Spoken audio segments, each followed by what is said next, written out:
하나님께서 오늘 우리에게 주시는 말씀은요, 마태복음 16장 13절에서 20절까지 말씀입니다.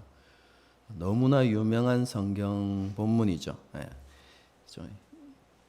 누구나 한 번 이상은 다 이렇게 들어보셨을 그런 본문의 말씀인데요. 들었던 것 또 다시 들으면서 다시 기억하고 마음에 새길 수 있는 시간이 되었으면 좋겠습니다. 13절부터 20절까지 한 절씩 교독하시겠습니다. 제가 먼저 읽습니다. 예수께서 빌립보 가이사랴 지방에 이르러 제자들에게 물어 이르시되 사람들이 인자를 누구라 하느냐.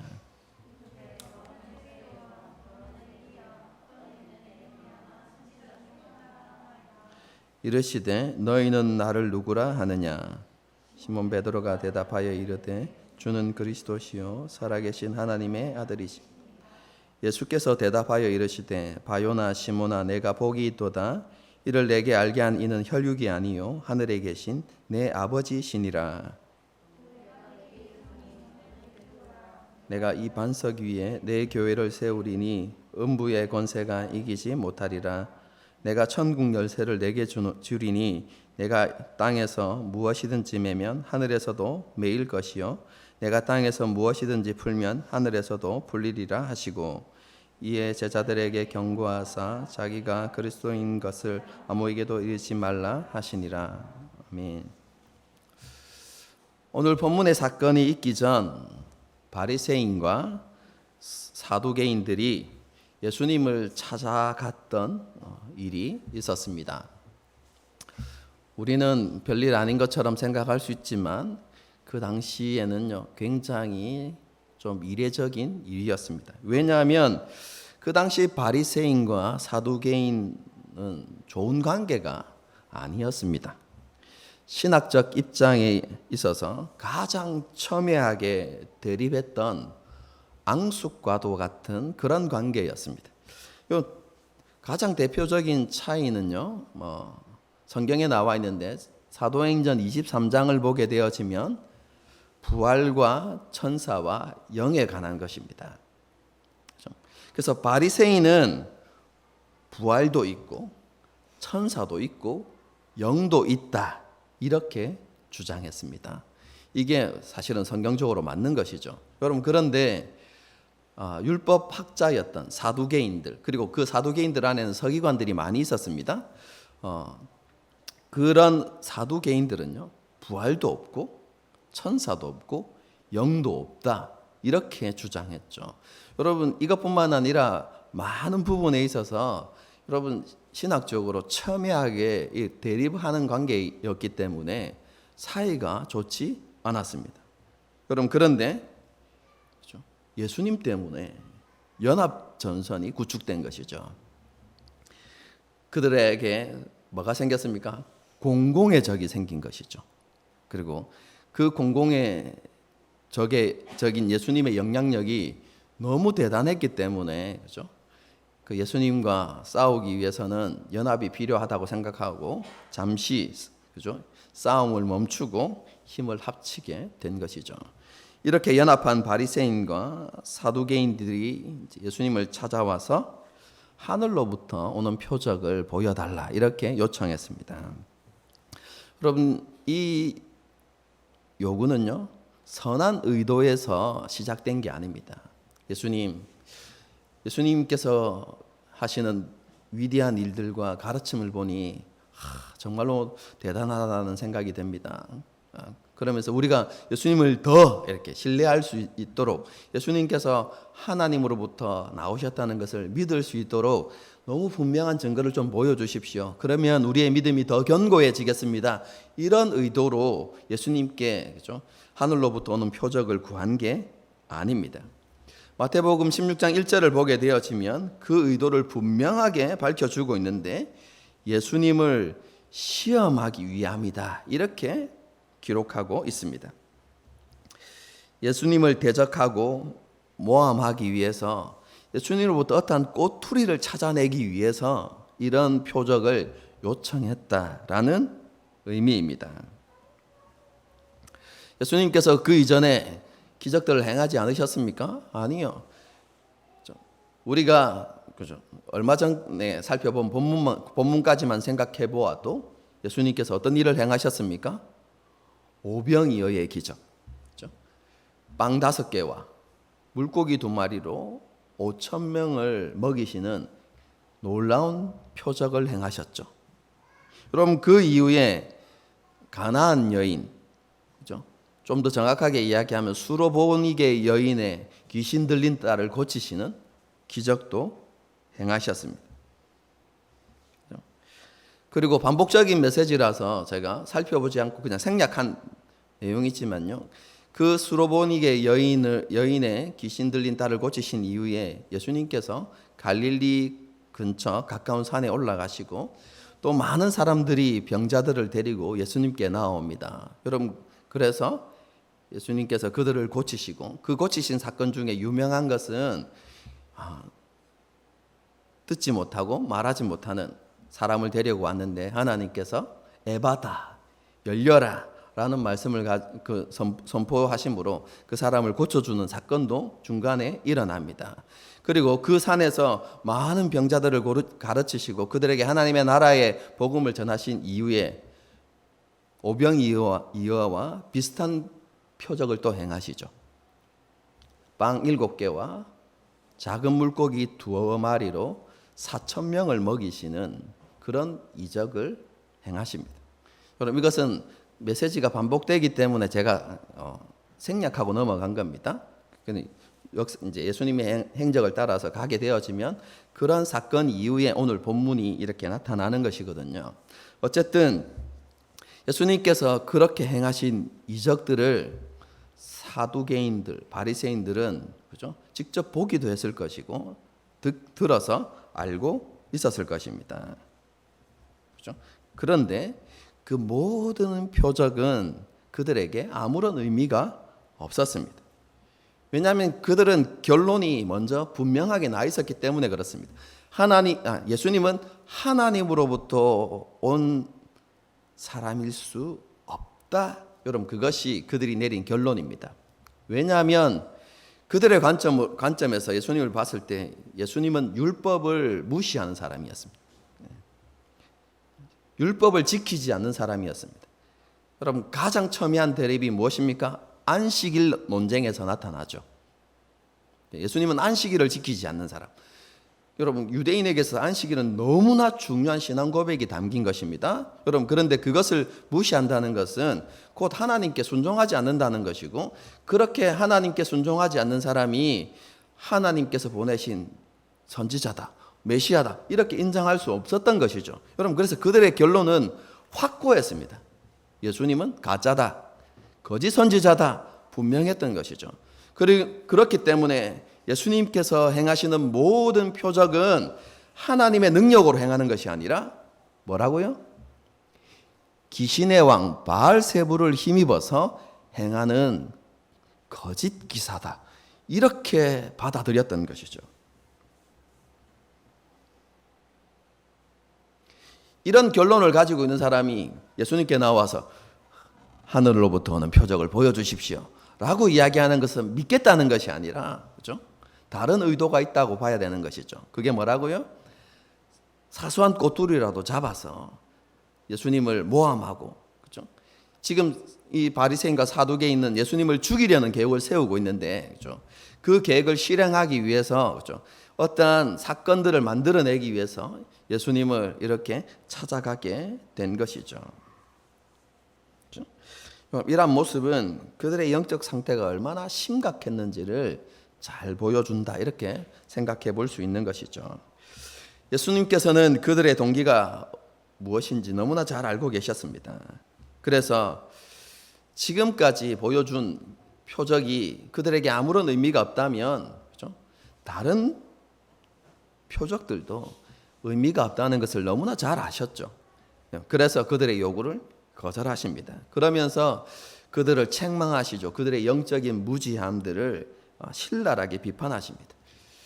날씨는 분별할 줄 알면서도 시대의 표적은 너희가 보지 못한다, 이렇게 말씀하시죠. 여러분, 여기에서 시대의 표적이라는 것은 예수님께서 행하시는 그 표적들을 이야기하는 것인데요. 여러분 그 표적은 어디에 기록되어 있는 것입니까? 구약의 말씀 가운데 기록되어져 있는 것이죠. 여러분 제가 종말론에 대해서 여러분에게 이야기하면서 종말의 개념들을 그죠? 우리가 생각하는 그죠? 세상이 멸망하는 마지막 때 이렇게 보시면 안 된다고 말씀드렸죠. 여러분 그것은 성경이 말하는 종말론이 아닙니다. 뭐가 종말론이라고 했습니까? 여러분 구약에 보게 되어지면 종말의 때가 되어지면 그죠? 이런 일들이 일어나게 될 것이다 라는 것을 기록하고 있죠. 그죠? 가장 핵심적인 일이 무엇입니까? 종말의 때에 하나님께서 메시아를 보내신다는 것이죠. 그리고 그 메시아를 통해서 이러한 일들이 일어나게 될 것이다 라고 그렇게 말씀하고 있죠. 그런데 예수님께서 행하시는 그 표적들이 무엇입니까? 종말의 때에 메시아가 이룰 일들. 여러분, 그것이 예수님께서 행하시는 표적이었죠. 여러분, 그러면 그 표적을 보면 구약을 너무나 잘 알고 있었던 바리새인과 서기관들이 어떻게 생각해야 됩니까? 구약에서 말씀하고 있는 종말의 때가 도래했구나. 그리고 메시아께서 행하실 것이라고 했던 그 일들을 행하시는 예수님이 바로 그 종말의 때에 하나님께서 보내시기로 한 메시아이구나 라고 이렇게 여러분 생각해야 된다는 것이죠.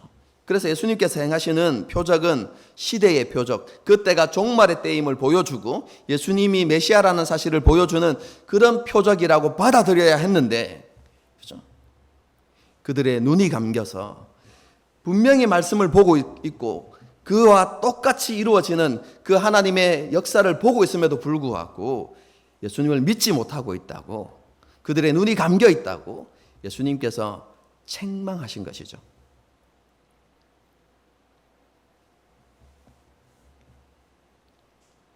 다시 말씀드립니다. 종말의 때가 언제라고요?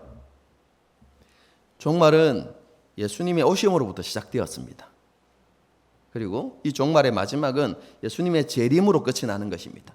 그래서 초림과 재림 사이의 모든 기간이 종말의 때다. 이런 이해를 가지고 계셔야 나중에 마태복음 24장이나 요한계시록의 그런 말씀들을 여러분들이 오해하지 않을 수 있습니다. 그건 또 다음에 말씀을 드리도록 하고요. 어쨌든 바리새인과 서기관들은 그렇죠? 눈이 가려져서 시대의 표적을 알아보지 못했던 것이죠. 그리고 예수님께서는 그것을 그렇죠? 책망하셨던 것입니다. 예수님께서는 이렇게 그들을 책망하시면서 자신이 보여주실 마지막 표적에 대해서 언급하시죠. 그것은 요나의 표적인데 이것은 예수님의 죽음과 부활을 나타내는 것이죠. 그럼 사두개인들과 바리새인들 이들은 끝까지 예수님을 메시아로 받아들이지 않고 예수님을 결국 십자가에 못 박아서 죽게 할 것입니다. 나무에 달아서 그렇죠? 죽인다는 의미입니다.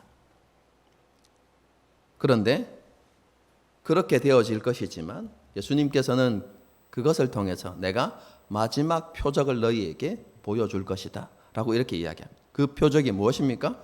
하나님께서 나를 다시 살리시는 것이다.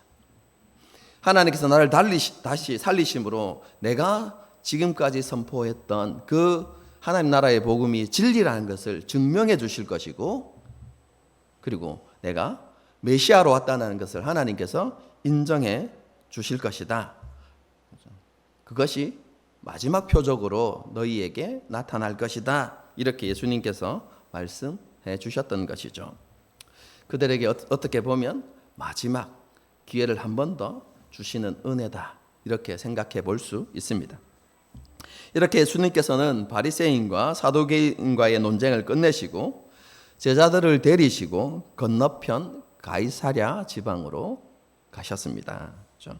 이때가 계속해서 말씀드리지만 예수님의 공생애가 이제 1년 남은 시점이거든요. 이제 예수님께서 하나님께로 돌아가셔야 할 때가 이제 얼마 남지 않았던 것이죠. 여러분, 그래서 예수님께서는 이제 제자들에게 내가 누구인지를 분명히 밝히고 내가 무엇을 위해서 왔는지 정확하게 가르쳐야 되겠다, 이렇게 생각을 하셨던 것이죠. 그래서 사람들이 없는 한적한 곳으로 제자들을 데리고 가셔서 어떻게 보면 수련회를 하신 것입니다. 여러분, 그 한적한 곳에서 예수님께서 이렇게 물으시죠. 사람들이 인자를, 나를 누구라 하느냐, 이렇게 물으십니다. 여러분, 그러니까 사람들이 예수님을 세례 요한이라고 말하는 사람도 있고요, 엘리야, 예레미야 혹은 선지자 중에 하나입니다 라고 그렇게 다들 말하고 다닙니다, 이렇게 이야기하죠. 여러분, 이것은 그 당시 많은 유대인들이 가지고 있었던 생각들이고요. 여러분, 그것은 예수님께 그렇게 중요한 것이 아니었습니다. 그렇죠? 그러냐, 이렇게 이제 예수님이 쉽게 그렇게 말하냐, 이렇게 반응하시면서, 그렇다면 너희는 나를 누구라 하느냐, 이렇게 물으시죠.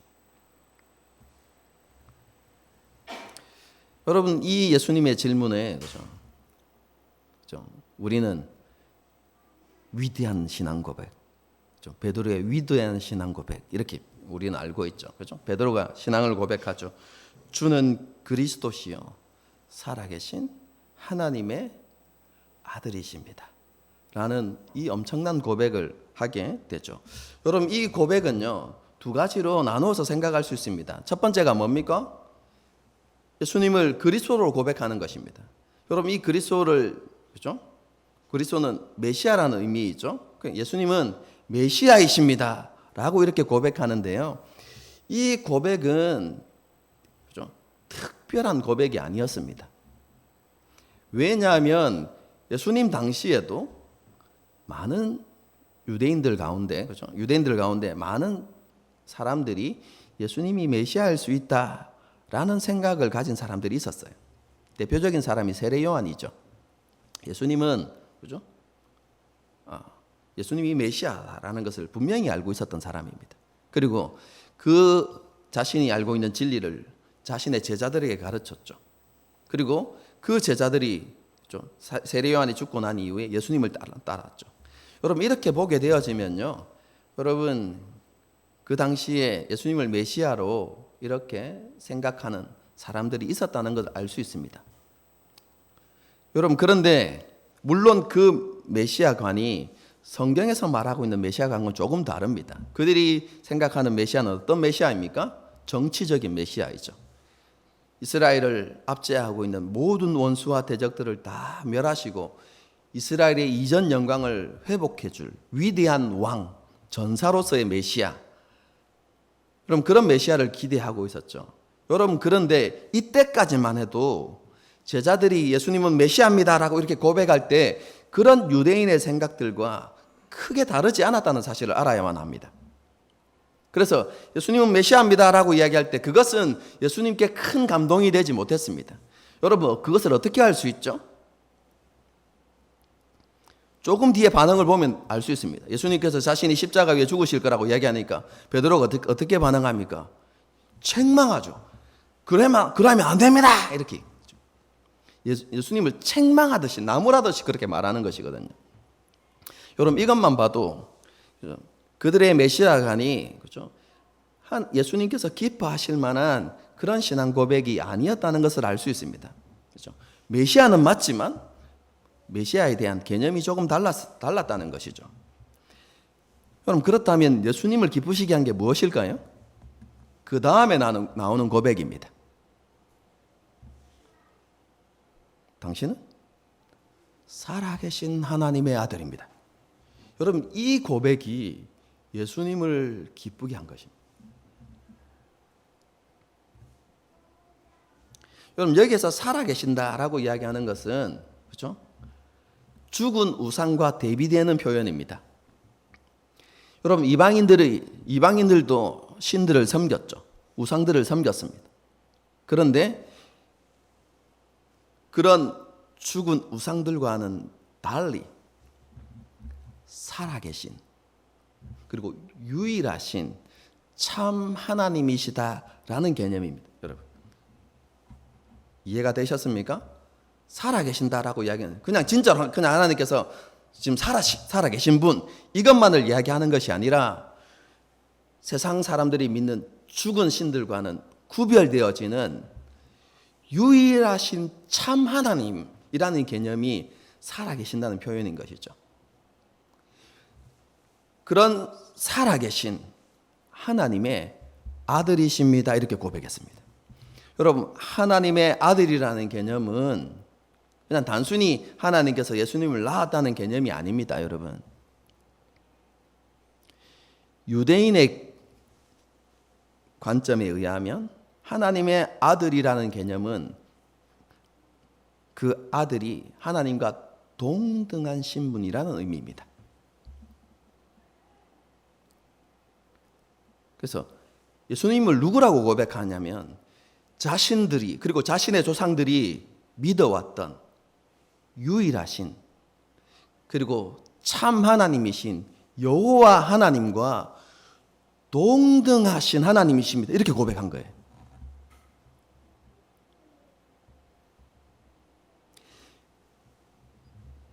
우리는 이게 충격적이지 않을 수 있습니다. 여러분, 그런데 유대인에게는요, 이 고백은요, 엄청난 고백입니다. 왜냐하면 유대인들의 신에 대한 사상, 신에 대한 개념, 가치관이 무엇이냐면 유일신 사상입니다. 하나님은 한 분 하나님이시라는 거예요.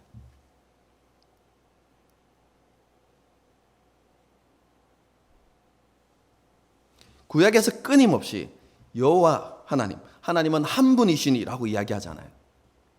여러분, 그런데 그들의 신과는 유일하신 하나님이어야 하는데 예수님을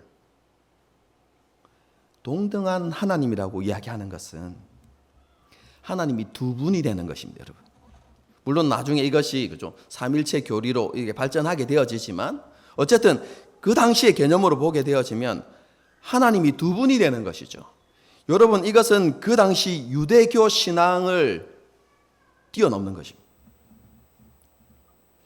그 당시 유대인들이 가지고 있었던 신관을 철저하게 깨뜨리는 것이죠. 여러분, 그 당시 유대인들을 생각해 보십시오. 많은 사람들이 예수님이 위대한 선지자일 수 있다고 생각했습니다. 심지어는 하나님으로부터 보냄을 받은 메시아라고 생각할 수도 있었습니다. 여러분, 그런데 그 메시아는 하나님으로서의 메시아가 아니라 사람으로서 하나님께서 보내신 사람이신 메시아인 거죠. 여러분, 그렇게 생각하고 받아들일 수는 있었습니다. 그런데 그분을 하나님으로 인정할 수는 없었던 것이죠. 여러분, 그래서 요한복음 6장을 보게 되어지면 내가 하늘로부터 왔다, 나의 기원은 하나님이시다 라고 이렇게 이야기했을 때 사람들이 예수님한테 이렇게 얘기해요. 와, 못 믿겠다, 이해 못하겠다, 못 믿겠다 라고, 어렵다 이렇게 이야기하면서 어떻게 이야기합니까? 우리가 너의 부모는, 너희 아버지는 요셉이라는 걸 우리가 너무나 잘 알고 있는데 어떻게 너의 아버지가 하나님이라고 이야기하냐, 너의 기원이 하나님이라고 이야기하느냐, 그건 못 받아들이겠다 라고 이야기하면서 예수님을 떠나고 다시는 예수님과 다니지 아니하였다. 여러분, 이렇게 요한복음이 기록하고 있는 것이거든요. 그런데 이 베드로의 신앙 고백, 여러분, 그 시대의 가치관과 유대인들의 가치관과 유대인의 신앙을 뛰어넘는 정말로 엄청난 고백이었던 것이죠.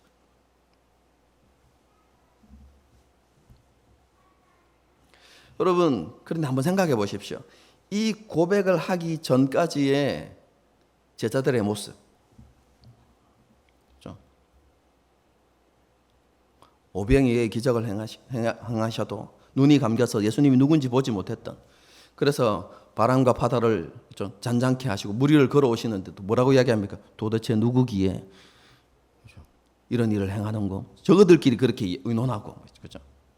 여러분, 심지어 빵 7개와 작은 물고기 2마리로 4,000명을 먹이신 이후에 예수님께서, 그죠? 바리새인과 사두개인들의 그죠? 논쟁을 언급하시면서 그들의 누룩을 조심하라 이렇게 이야기하니까 뭐라고 대답했습니까? 그죠? 그 말은 그들의 교훈을 조심하라 라는 의미인데 제자들은 뭐 하죠? 오직 자신들이 가져오지 않은 빵에, 그죠? 마음이 다 빼앗겨서 예수님께서 우리가 빵 가져오지 않았다고 저 말씀하시는갑다 이렇게 하면서 서로 의논하는, 그럼 그런 모습이 바로 제자들의 모습이었습니다. 여러분, 그런데 그런 제자들이 어떻게 고백하고 있습니까? 주는 메시아이시고 살아계신 하나님의 아들이십니다 라고 고백하는 것이죠. 그렇죠? 예수님께서 이 베드로의 고백을 기뻐하셨습니다. 여러분, 그런데 한번 생각해 보십시다. 여러분, 이 고백이 베드로만의 고백일까요? 아니면 나머지 제자들, 가룟 유다를 제외한 나머지 제자들이 함께 믿고 있는 신앙 고백일까요? 한 번도 이런 생각은 안 해보셨죠? 네, 그렇죠? 우리는 베드로만 그렇게 이렇게 하는데요. 여러분, 잘 생각해 보시면, 그렇죠? 제가 옳은 해석이라고 믿는 견해입니다. 이 고백은 베드로만의 신앙 고백이 아니라 함께한 제자들의 동일한 신앙 고백이었고, 그리고 그 무리의 대표였던 베드로가 대표로 하나님 예수님께 고백한 신앙 고백이다 이렇게 보는 것이 전 옳은 해석이라고 생각됩니다. 여러분, 제가 조금 전에도 언급했지만 제자들은요 사소한 것 가지고도 서로 의논하는 사이였습니다. 그렇죠? 뭐 했다고요? 우리 떡 안 가져왔는데. 오병이의 기적을 행하시기 전에도 우리에게 떡이 없다 어떻게 하면 좋지? 이렇게 서로 의논하던. 그렇죠?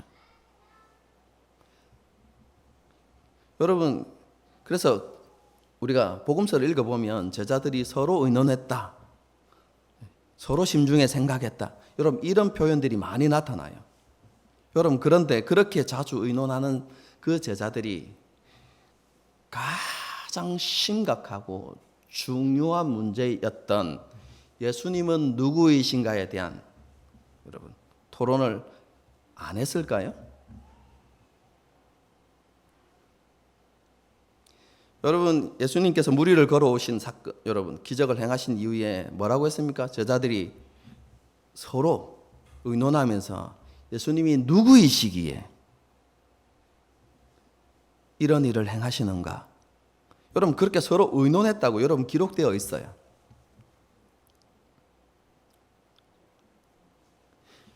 여러분, 그뿐만 아니라 예수님께서 지금 질문하실 때 베드로에게 질문하신 게 아닙니다. 함께한 제자들에게 너희는 나를 누구라 하느냐 이렇게 물었어요. 그리고 대답은 베드로만 했습니다. 여러분, 만일 그죠? 제자들이 다른 생각들을 가지고 있었다면, 그리고 그렇다면 여러분, 예수님께서는 사람의 모든 생각을 아시는 분이지 않습니까?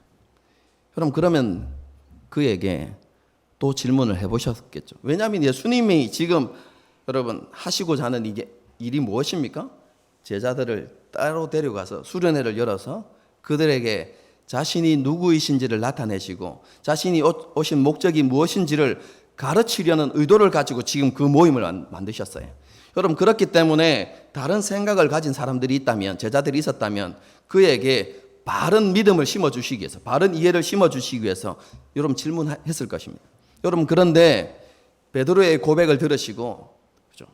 그렇게 질문하지 아니하시고 그대로 이어나가셨다는 것은 베드로의 그 신앙 고백이 모두의 신앙 고백이라는 것을 아셨기 때문이다라고 이렇게 보는 것이 더 합리적입니다. 그렇지 않습니까? 여러분, 그래서 이 베드로의 신앙 고백은 그의 단독의 신앙 고백이 아니라 제자들이 예수님께 함께 고백하는 신앙 고백이었다라고 이렇게 보는 것이 옳은 해석이다, 이렇게 볼 수 있습니다. 이런 제자들의 신앙 고백은요, 예수님을 기쁘시게 하는 놀라운 고백이었죠. 그런데요, 오늘 본문의 핵심은 이 신앙 고백에 있지 않습니다. 이 신앙 고백이 너무 중요한 것이긴 하지만 오늘 본문의 핵심은, 그죠? 이 신앙 고백이 아니라 이어서 나오는 예수님의 말씀이 이 본문의 핵심입니다. 말씀을 보도록 하겠습니다. 17절입니다. 예수님께서 대답하여 이르시되 바요나 시몬아 내가 복이 있도다. 이를 내게 알게 한 이는 혈육이 아니요 뭐라고요? 하늘에 계신 내 아버지시니라. 예수님께서는 그죠? 대표로 고백한 그 제자 베드로의 그 신앙 고백을 들으시고 바요나 시몬아 내가 복이 있다라고 이렇게 선언하셨죠.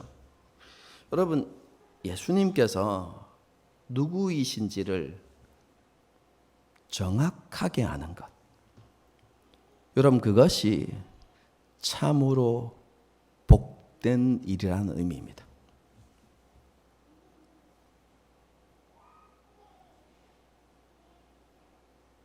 복 있는 사람이 누구입니까? 주야로 말씀을 묵상하는 자입니다. 왜요? 그 말씀을 통해서 하나님을 알게 되기 때문에 그렇습니다. 어떤 사람이 복 있는 사람입니까?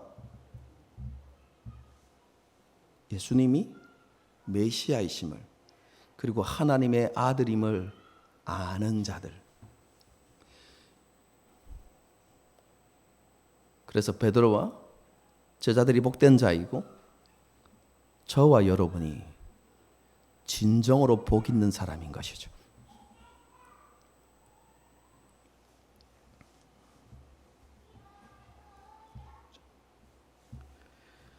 그런데요, 이런 깨달음 그리고 믿음, 여러분, 이것은 제자들이 다른 사람들보다 뛰어나거나 탁월했기 때문이 아닙니다. 그렇죠? 여러분, 이 본문만 말씀드릴 수 있었지만 제가 이 본문을 말씀드리기 전에 앞에 사건을 언급했죠. 여러분, 거기에 등장하는 사람들이 누구입니까? 바리새인과 사두개인들. 여러분, 그들은 여러분 제자들과 이렇게 비교해 볼 때 여러분 인간적인 눈으로 보면요, 여러분 제자들과 비교되지 않는 탁월한 사람들이었습니다. 여러분, 그들은 메시아에 대해서 기록하고 있는 구약의 말씀에 정통했던 사람들입니다. 여러분, 그 당시 많은 바리새인들은 구약을 통째로 외우고 있었습니다. 어떻게 그것이 가능한지 알 수는 없지만 어려서부터 말씀을 배우고 읽고 묵상하고 암송하고 했기 때문에요. 여러분, 그런 바리새인의 훈련을 철저하게 받은 사람들은 그 구약 말씀을 통째로 외우는 사람들이 있었거든요. 그뿐만 아니라 조상들의 유전에도 좀 능통했던 사람이죠. 율법에 대한 이해도 좀 훨씬 깊었고 종교적인 열심에 있어서도 탁월했던 사람들이 바리새인과 사두개인들입니다. 여러분, 그런데 그들의 지혜나 그들의 많은 지식과 경험이 예수님에 대한 참된 믿음으로 이끌지 못했다는 사실을 오늘 본문 앞에 분명하게 기록하고 있는 것이죠.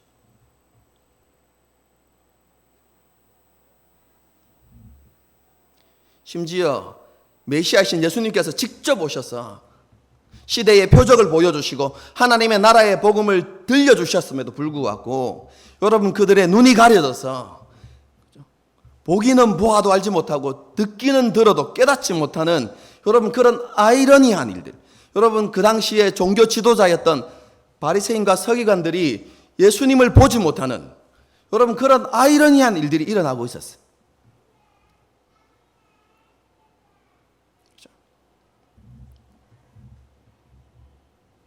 그런데 성경을 읽어보게 되어지면 그렇죠?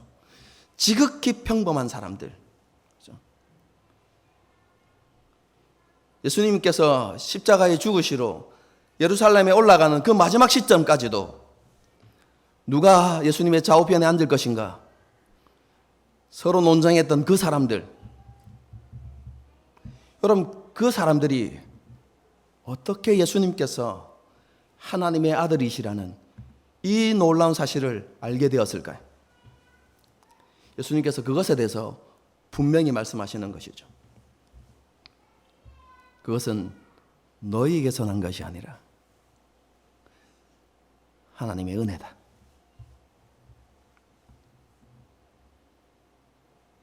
하나님께서 너희의 눈을 열어주시고 너희의 귀를 열어주심으로 보게 하시고 깨닫게 하심으로 너희가 그런 지식에 그런 믿음에 이를 수 있게 되었다 라고 말씀하시는 것이죠. 여러분 이게 오늘 본문의 핵심입니다. 여러분 이 오늘 본문이 그렇죠?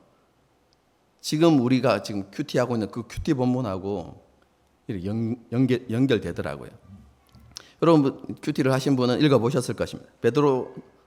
에베소서 1장을 보게 되어지면 이렇게 말씀을 기록하고 있죠. 제가 읽어드리겠습니다. 이는 그가 모든 지혜와 총명을 우리에게 넘치게 하사 그 뜻의 비밀을 우리에게 알리신 것이요. 무슨 말입니까? 에베소서를 통해서 사도 바울은요 에베소 교인들에게 이렇게 이야기합니다. 너희가 예수 그리스도 안에 있는 지혜와 지식의 모든 부활을 알게 되었다. 이렇게 이야기합니다.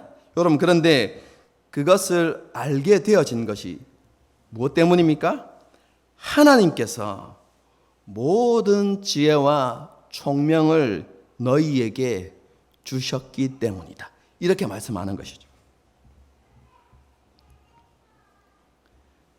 깨달을 수 있는 그리고 믿을 수 있는 모든 지혜와 총명을 주셨기 때문에 너희가 그리스도를 알게 되어졌을 뿐만 아니라 그리스도 안에 있는 지식과 지혜의 모든 보화를 알게 되었다.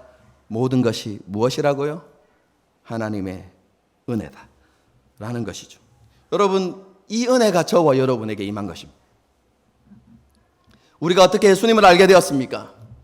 우리가 어떻게 예수님을 알고 이 자리에서 하나님을 예배하고 있습니까? 여러분 그것은 전적인 하나님의 은혜입니다.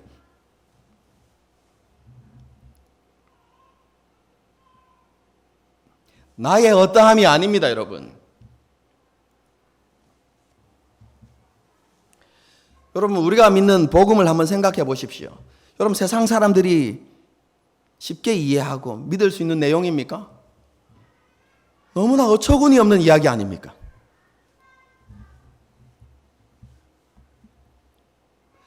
공의의 하나님께서 타락하고 범죄한 죄인을 심판하시는 게 아니라 그들을 구원하시기 위해서 아들을 보내셨는데 어떤 아들입니까? 흠없고 거룩하신 죄를 알지도 못하는 아들을 보내셨다는 것. 여러분 이해되십니까?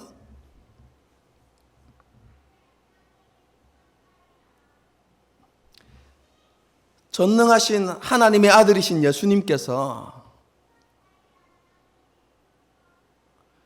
합당한 핍박이 아니라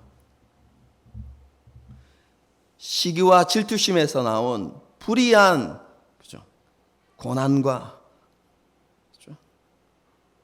비난을 당하셨다. 그런데 그것을 참으시고 인내하셨다? 여러분 이해되십니까?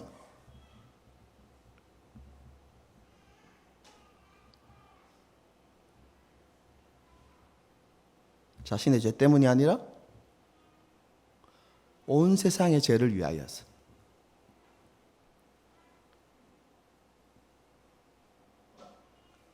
십자가 위에 죽으셨다는 것.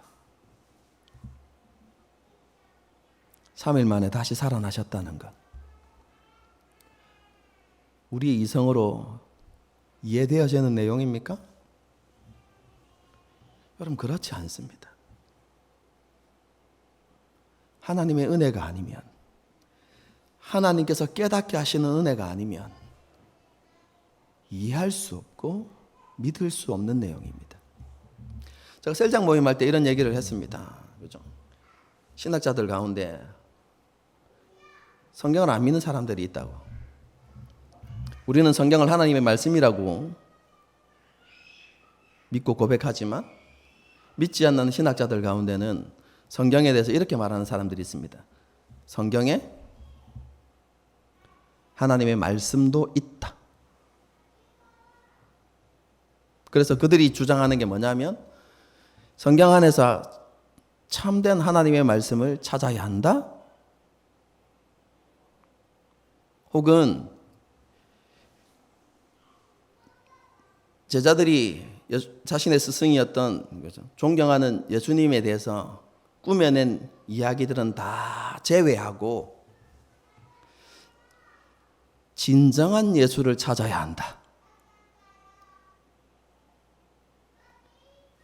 여러분 이렇게 주장하는 신학자들이 있습니다. 여러분 그래서 그들은 합리적이고 이성적인 판단을 가지고 성경을 보면서 여러분 그 안에서 그죠? 믿을 수 없는 부분을 다 제해내죠. 여러분 그래서 남는 게 뭡니까? 도덕적인 것. 그리고 예수님께서 주장하셨던 정신, 거기서 나온 게 해방자 예수, 그 해방신학이라는 것도 거기에서 나옵니다. 예수님께서 행하신 기적들은 다 제외하고 예수님께서 지극히 작은 자들을 위해서 그들을 섬기고 그들을 위해서 일하라고 말씀하셨지 않는가? 그래서 해방신학이 나오고 뭐 이렇게 되는 거거든요. 성경을 연구하는 신학자들도 하나님께 주시는 모든 지혜와 총명이 없으면 그렇게 되는 것입니다. 저와 여러분이 다른 사람들보다 뛰어나거나 탁월해서가 아닙니다. 우리가 예수님을 믿고 알게 되어진 것은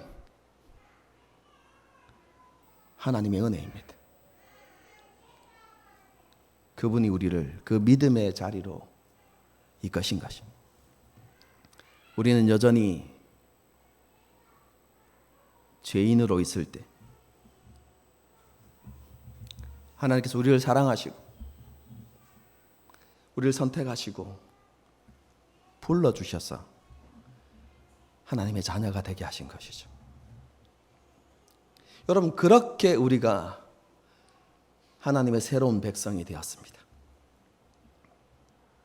오늘 본문의 표현대로 하자면 우리가 주님의 교회가 된 것입니다. 여러분 그것이 오직 하나님의 은혜다라는 것을 보여주는 것이 오늘 본문의 말씀입니다. 여러분 그리고 그 교회에 주어지는 권세와 은혜가 무엇입니까? 여러분 그것이 바로 18절과 19절에 기록되어져 있죠. 제가 읽어드리겠습니다. 또 내가 내게 이르노니 너는 베드로라. 내가 이 반석 위에 내 교회를 세우리니. 그 다음에 뭐라고 되어 있습니까? 음부의 권세가 이기지 못하리라. 뿐만 아니라 19절을 보십시오. 내가 천국 열쇠를 내게 주리니 내가 땅에서 무엇이든지 매면 하늘에서도 매일 것이요 내가 땅에서 무엇이든지 풀면 하늘에서도 풀리리라. 그렇죠?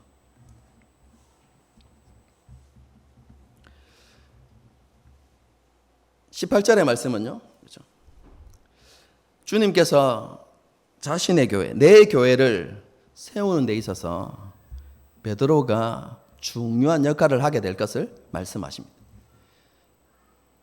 그런데 제자의 대표로서의 베드로입니다. 베드로 혼자 한다는 의미가 아닙니다.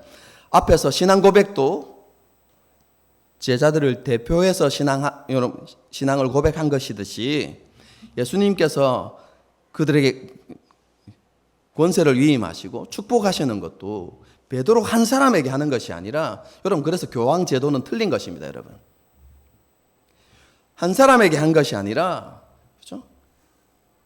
대표인 베드로를 비롯해서 동일한 신앙 고백을 가진 제자들에게 주시는, 그리고 그러한 신앙 고백을 가진 교회에 주시는 권세이고 축복인 것입니다. 여러분,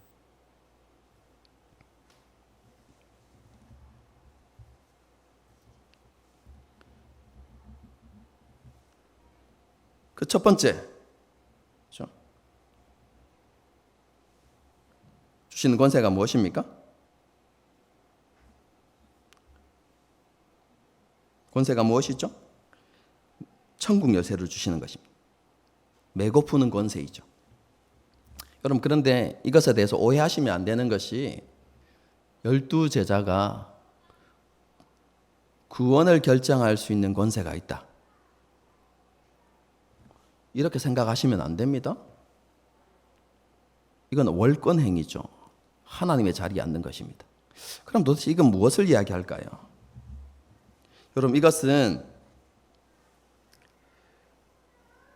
하나님께 주신 복음의 원리를 따라서 한 사람을 교회의 공동체의 일원으로 받아들이고 혹은 받아들이지 않는 그런 결정을 내릴 수 있는 권한을 부여하신 것입니다. 무엇을 따라서요? 복음의 원리를 따라서. 쉽게 말하면 이런 것이죠. 주는 그리스도시요 살아계신 하나님의 아들이라는 신앙 고백을 가지고 있는가, 그리고 그것이 참된 신앙 고백인가를 검증해보고 그를 공동체 안으로 받아들일 수 있다는 것이죠. 그리고 교회 안에 있지만, 그렇죠? 그런 신앙 고백이 없다면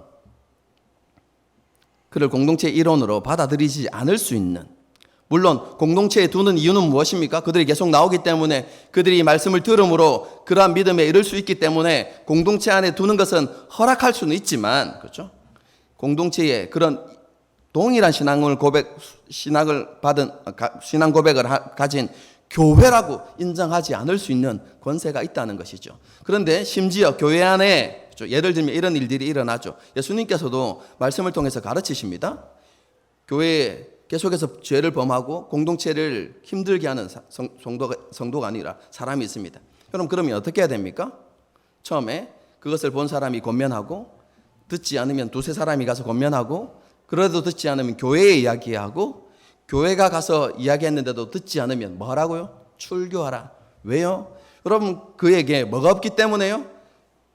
예수님의 주되심을 인정하는 믿음이 없기 때문에, 그 사람을 두는 것이 공동체에 더 큰 해악이 되기 때문에 그를 어떻게 하라고요? 출교하라. 그러면 하나님께서도 그것을 뭐 하시겠다고요? 승인하시겠다. 이렇게 이야기하는 것이죠. 여러분, 이것은 자기 마음대로 결정을 내린 게 아닙니다. 무엇을 통해서요?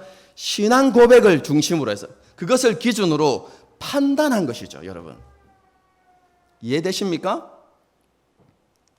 그래서 이 직분은 청지기로서의 직분입니다.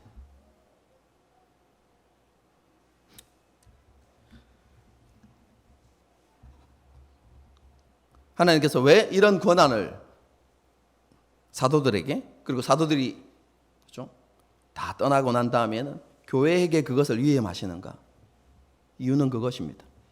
교회가 진리 위에 바로 세워지고, 그리고 교회의 순전함을 보존하시기 위해서.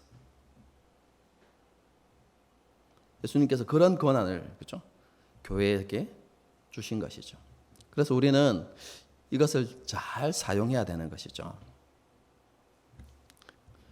이것에 대해서는 전에 한번 설교한 적이 있기 때문에 그 내용을 이렇게 참조하시면 될 것 같습니다. 그렇죠?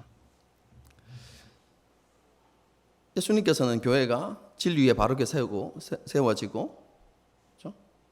그리고 순결함을 지켜서 온전한 교회의 모습으로 그렇게 세워져 있기를 원하시는데요.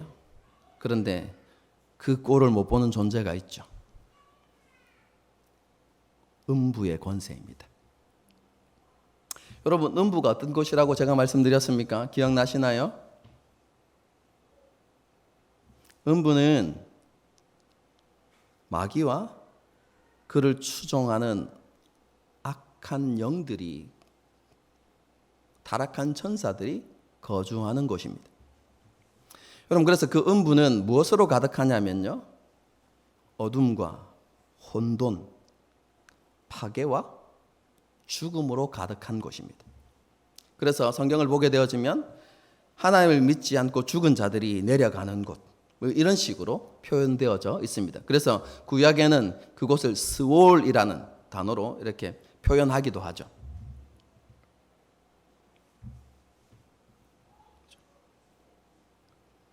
그런데 그 음부의 권세가 무엇입니까? 죄와 사망의 권세입니다. 그것을 가지고 마귀가 온 세상을 유혹하고 억압하고 종삼아서 자기 마음대로 이끌어 가는 것이죠. 그런데 예수님께서 뭐라고 말씀하십니까? 그 음부의 권세는 교회를 이길 수 없다.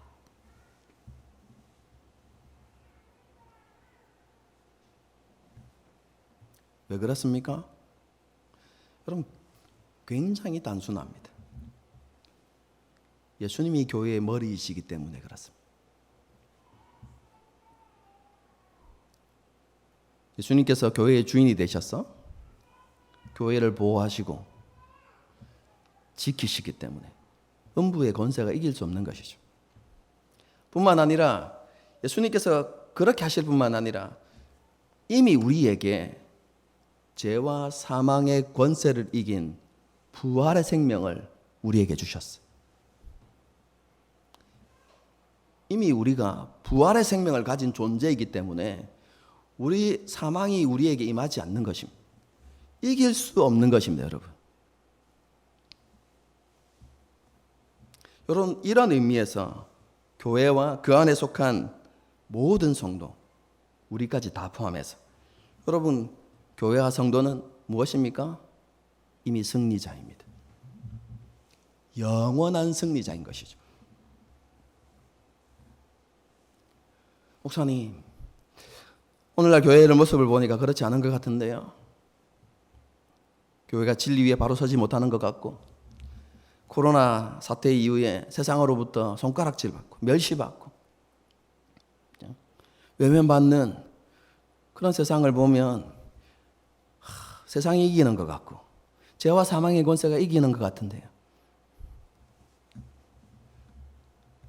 인간적인 눈으로 그렇게 보인다 할지라도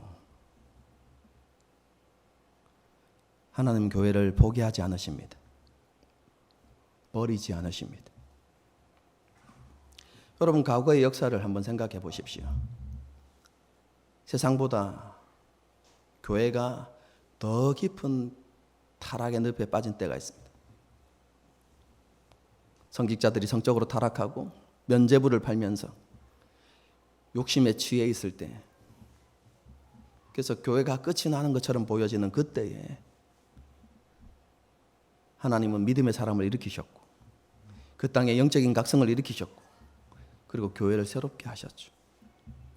여러분, 이렇게 교회를 새롭게 하시는 역사들이 여러분 종교개혁 이후로 약 100년마다 한 번씩 일어나게 하셨어요.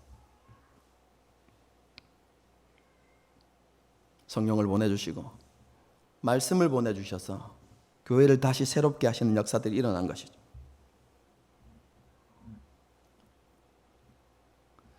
하나님께서 그 일을 행하실 것입니다. 언제인지 우리는 알 수 없지만 하나님의 예정하심을 따라서 하나님께서 정하신 때에 하나님은 또 그 일을 행하실 것입니다. 그러므로 우리가 교회를 바라보면서 실망하고 좌절하고 절망하고 함께 비판할 것이 아니라 기대와 소망을 가져야 하는 것이죠. 하나님께서 다시 새롭게 하실 그날들을 사모하면서 주님, 어서 그날이 오게 해주십시오. 여러분, 이렇게 기도하는 저와 여러분이 되어야 하는 것입니다. 이것과 더불어서요, 우리는 우리를 향한 하나님의 부르심과 계획하심도 기억하면서 살아가야만 합니다. 큐티 본문인 거죠. 에베소서 1장을 보게 되어지면 하나님께서 우리를 부르신 목적에 대해서 이야기하는데 이렇게 이야기합니다. 거룩하고 흠이 없게 하시기 위해서 우리를 택하시고 하나님의 자녀가 되게 하셨습니다. 우리가 우리 모습을 보기에 너무 부족한 것 같고 연약한 것 같고 맨날 넘어지는 것 같고 변화도 없는 것 같고 성장하지도 않는 것 같이 보일 수는 있지만 여러분, 하나님의 약속은 분명합니다. 하나님께서 우리를 부르신 목적은 너무나 분명합니다. 그게 무엇입니까? 우리를 하나님 앞에 거룩하고 흠없는 자로 그렇게 세우기 위해서 우리를 부르셨다 분명히 말씀합니다. 여러분, 그리고요, 제가 큐티를 하면서 셀장 모임 때 잠시 이야기했는데요, 너무 감격스럽고 영광스러운 말씀을 제가 보았어요. 그럼 그게 무엇이냐면 우리로 하여금 하나님의 영광의 찬송이 되게 하기 위하여서 우리를 부르셨다고 약속하고 있습니다. 단순히 하나님의 구원을 노래하는 여러분 그런 존재가 아니라 우리의 말과 행동과 우리의 모든 삶 자체가, 우리 존재 자체가 하나님의 영광을 드러내고 하나님의 영광을 높이는 그런 존재가 되게 하기 위해서 하나님께서 우리를 부르셨다, 여러분 분명히 약속하고 있습니다. 그리고 성경은 그것을 하나님이 이루신다고 말씀하고 있습니다.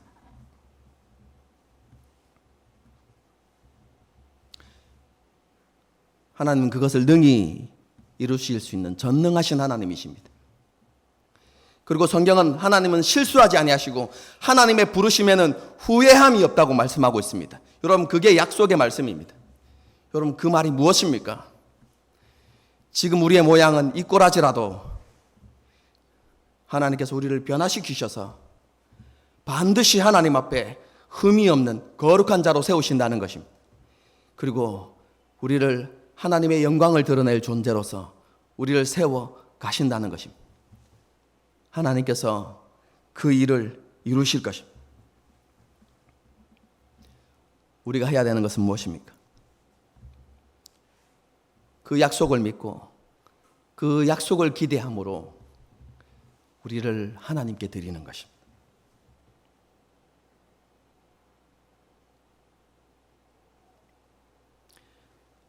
그것에 대해서는 다음 주에 한 번 더 말씀드리도록 하겠습니다. 그렇죠? 오늘 본문의 말씀에 그죠?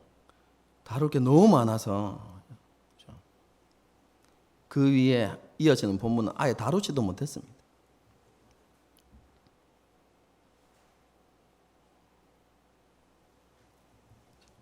다음에 다루도록 하겠습니다. 오늘 기억하십시오. 우리가 주님의 교회로 부르심을 받았고 그리고 우리를 향한 하나님의 뜻과 계획이 분명하게 기록되어졌고 약속되어졌다는 것입니다.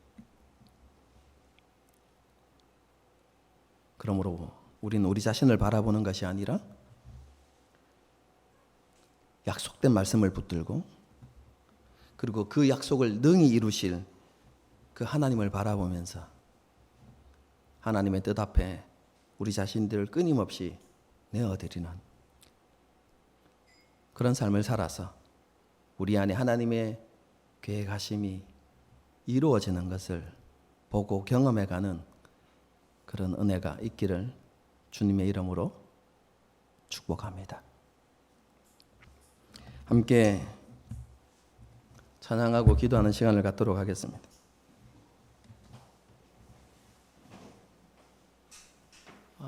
유월절 어린 양의 피로, 그죠?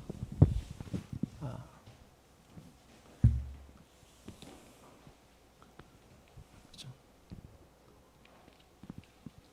우리의 삶의 문이 열렸고, 그리고 하나님 앞에 우리가 어렵게 설 수 있게 되었습니다.